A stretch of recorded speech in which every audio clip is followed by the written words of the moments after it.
నమస్తే, నేను సిరి.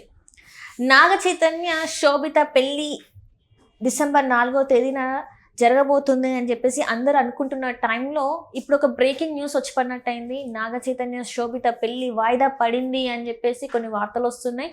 దీనికి ఎవరు కారణం అంటే వేణుస్వామి గారు చెప్పిన జాతకమే దీనికి కారణం అన్నట్టు కూడా కొన్ని వార్తలు వస్తున్నాయి. సో ఇందులో ఎంతవరకు వాస్తవం ఉంది ఏందనే సంగతి మనకు వివరించడానికి మనతో పాటు ఉన్నారు ప్రముఖ సినీ క్రిటిక్, సీనియర్ జర్నలిస్ట్ జగదేవ్ గారు.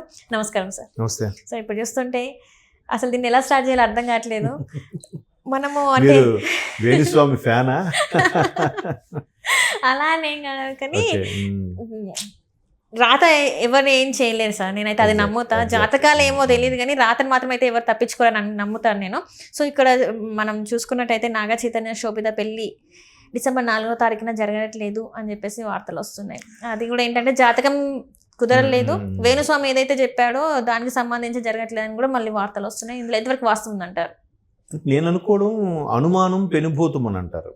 ఇప్పుడు వాళ్ళు ఏదో సవ్యంగా చేసుకుంటారు అనుకున్నది ఆగస్టులో ఎప్పుడో కుటుంబ సభ్యుల సమక్షంలో సింపుల్గా చేసేశారు. డిసెంబర్ 4న పెళ్ళని అన్నపూర్ణ స్టూడియోస్లో సెట్ 7 acres 22 acres సెట్ భారీగా, ఎందుకంటే పార్కింగ్కే ఒక 4-5 ఎకరాలు పోతుంది, అంతమంది వస్తారు కాబట్టి. సో ఇట్లాంటిది వాళ్ళు కూడా పెద్ద ఫ్యామిలీ, వీళ్ళు పెద్ద ఫ్యామిలీ, అంతా అనుకున్నారు పెళ్ళి వైభవంగా చేస్తారనుకున్నారు. వేణుస్వామి గారు చెప్పారనే కాదు కానీ ఏవో చిన్న చిన్న కుటుంబ సమస్యలు అయితే తలెత్తున్నాయి. అది బయటికి రావట్లేదు ఇన్ఫర్మేషన్. మరొకటి ఏంటంటే ఈయన చెప్పడం వల్ల అలా జరుగుతుందా లేదా నిజంగా సమస్యలు ఉన్నాయా అనేది తెలియదు మనకి.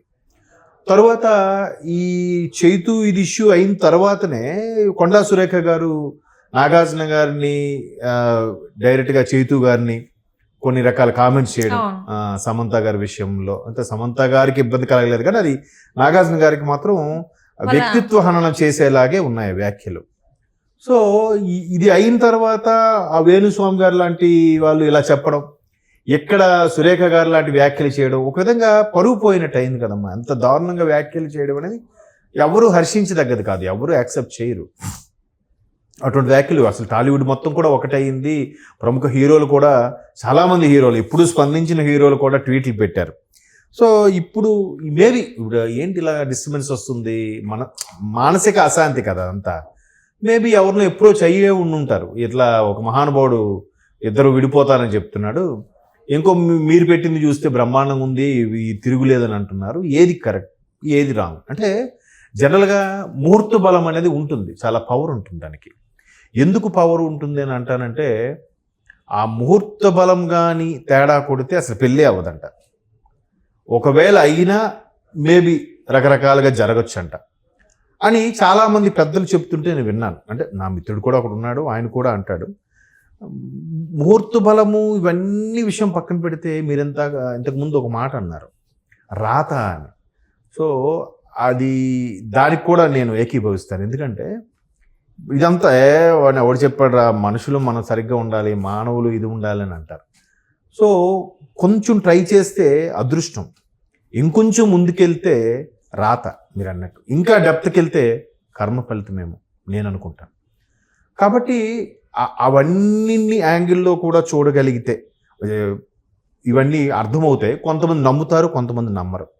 బట్ సినిమా వాళ్ళకి ఇట్లాంటి సెంటిమెంట్స్ ఎక్కువ, ఇండస్ట్రీకి చెందిన వాళ్ళకి. మనం సినిమాల్లో ఇవన్నీ చూపిస్తారు, ఇంకా పాష్, లేటెస్ట్ ట్రెండ్, లేటెస్ట్ మోడర్న్గా ఉన్న రోజుల్లో ఇంకా ఈ సైన్స్, చంద్రమండలానికి అంగార గ్రహం మీదకి వెళ్ళిపోతున్న వాళ్ళు ఇంకా ఇవన్నీ నమ్ముతున్నారేంటి, సైన్స్ నమ్మకుండా అనేవాళ్ళు ఉన్నారు. కానీ అవి సినిమాలో చూపించడం వరకు బాగానే ఉంటుంది, కానీ వాళ్ళే ఎక్కువ నమ్ముతారని బయట టాక్. ఎందుకంటే ఒక హీరోయిన్ తీసుకున్నారనుకోండి, ఆ హీరోయిన్ 2-3 సినిమాలు బుక్ చేస్తే ఒక సినిమా ఫ్లాప్ అయితే తర్వాత 2-3 సినిమాలు ఫ్లాప్ అయితే ఇంకా హీరోయిన్ తీసుకోరు, ఐరన్ లెగ్ అంటారు.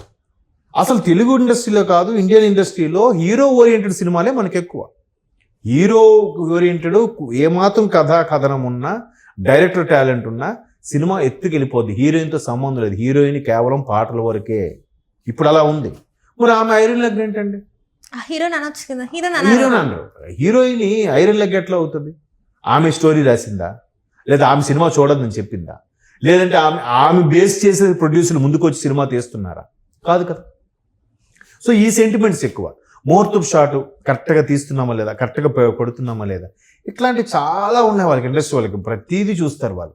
ఇవి కొబ్బరికాయ కొట్టి స్టార్ట్ చేసిన వీళ్ళు గుమ్మడికాయతో మళ్ళీ క్లోజ్ చేస్తున్నారు. చూడండి మళ్ళీ అక్కడ సెంటిమెంట్, గుమ్మడికాయతో దిష్టి తీసి కొడతారు.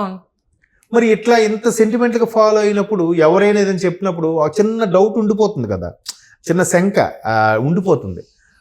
అని చెప్పాడు కదా, తర్వాత మొన్న ఈవిడ సురేఖ గారు ఇలా అన్నారు, తర్వాత ఫ్యామిలీ కూడా డిస్టర్బెన్స్ ఉన్నాయి, పెళ్ళి ఇప్పుడప్పుడు అయ్యేలాగా లేదు, 10 రోజులు వెయిట్ చేద్దామా, ట్రాక్ చేద్దామా అనే ఆలోచనలోకి వెళ్తే మేబీ అనుమానం పెనిపోతుంది, ఇందాక చెప్పాను కదా. సో అట్లాంటి డౌట్స్ ఏ వచ్చినప్పుడు December 4 అనుకున్నది పోస్ట్ పోన్ అయ్యే అవకాశం ఉంది. బట్ December 10 వరకు 11 వరకు ముహూర్తాలు ఉన్నాయి. తర్వాత నెల పొడుపు ఏదో అంటారు సంక్రాంతికి ముందు, అది చేయడానికి లేదు. మళ్ళీ పుష్యమాసం అంటారు దాన్ని, తర్వాత మాఘమాసం వచ్చాకే మళ్ళీ ముహూర్తాలు ఫిబ్రవరిలో ఎప్పుడో ఉంటాయి. మేబీ ఒక 1 month 2 months గ్యాప్ తీసుకున్నాం అనుకోండి, ఇంకా ఏమైనా ఇబ్బందులు ఉన్నా సరి చేసుకోవచ్చు, అండర్స్టాండింగ్స్లో ఇది ఉంటుంది. అది కాకుండా ప్రతిదానికి మనకి సవరణలు ఉంటాయి. సవరణలు ఇన్ ద సెన్స్ రెమెడీస్, అదే ఇంగ్లీష్లో రెమెడీస్ అంటారు, నేను సవరణలు అన్నాను. సో ఆ సవరణలు ఏంటంటే హోమం చేయడము, లేదంటే ఇద్దరు కలిసి పూజ చేయించండి, లేదంటే పలానా టెంపుల్ దగ్గరికి వెళ్ళి దర్శించుకోమని చెప్పండి, లేదంటే పలానా వస్తువులు దానం ఇవ్వండి. మనకి ఏది గుర్తొచ్చినా కూడా శ్రీకాళహస్తి పూజ చేయించండి, లేదంటే మీరు ఒకసారి ఇక్కడ దత్తపీఠం ఉంటుంది గానుగాపూర్లో, దత్తపీఠం వెళ్ళండి. ఇట్లాంటివి చాలా మంది సజెస్ట్ చేస్తుంటారు. అంటే ఆ పవిత్ర స్థలాలకి, పవిత్ర క్షేత్రాలకి ఆ ప్రాభవం ఉంటుంది, కాదనట్లేదు.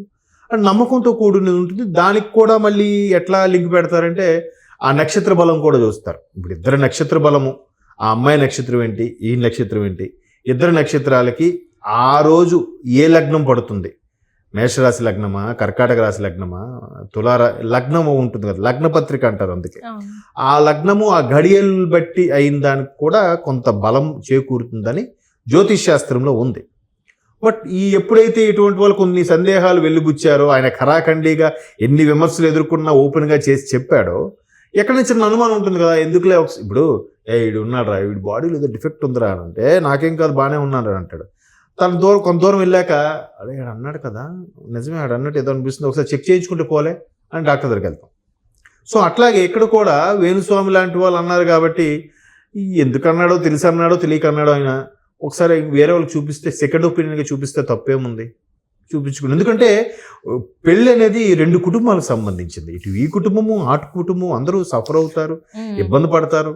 తర్వాత ఇవన్నీ అందులో సోషల్ మీడియాలో వచ్చిన తర్వాత సెలబ్రిటీలకి పర్సనల్ లైఫ్ లేకుండా పోయింది ఒక విధంగా. అంటే ఇప్పుడు చూస్తున్నట్టయితే నాగ చైతన్య గారి విషయంలో ఇది సెకండ్ మ్యారేజ్. Yes exactly. ఎందుకంటే ఫస్ట్ మ్యారేజ్ ఎంత ప్రేమించి పెళ్లి చేసుకున్నా కూడా, డెస్టినేషన్ వెడ్డింగ్ చేసుకున్నా కూడా ఇప్పటికి ఎందుకు విడిపోయారో తెలియని పరిస్థితి. మళ్ళీ ఇలాంటి సందర్భంలో ఈ పెళ్లి మళ్ళీ ఏమన్నా అయిందని ఒక చిన్న టెన్షన్ కూడా స్టార్ట్ అయిందేమో అనిపిస్తుంది. ఉంటది కదా. ఇప్పుడు ఈసారి ఆల్రెడీ ఒకటి పొరపాటు జరిగింది, తెలుసో తెలియకో జరిగింది. సో మళ్ళీ ఎందుకు ఆ డిస్టర్బెన్స్, లైఫ్లో హ్యాపీగా ఉండాలి, ఎందుకు ఇవన్నీ ఎందుకులే అనే ఒక కాన్సెప్ట్లో ఉంటారు. కాబట్టి ఏమంటే ఎవరు ఎంత స్థాయికి వెళ్ళినా ఎవరి పిల్లల దగ్గరికి వచ్చేసరికి వాళ్ళకి ఆ సీరియస్నెస్ వస్తుంది. సో చేతు పెద్ద అబ్బాయి కాబట్టి ఆయనకి కూడా ఆ టెన్షన్ ఉంటుంది కదా. ఫ్యామిలీ పిల్లలు అనేసరికి ఎంత కోటీశ్వరుడైనా, ఎంత బిజినెస్ మ్యాన్ అయినా, ఎంత సామాన్యుడైనా, రిక్షావాడైనా ఒకేలాగా ఆలోచిస్తాడు. అయ్యో నా పిల్లల లైఫ్ డిస్టర్బ్ అవ్వకూడదు, హ్యాపీగా ఉండాలని కోరుకుంటారు.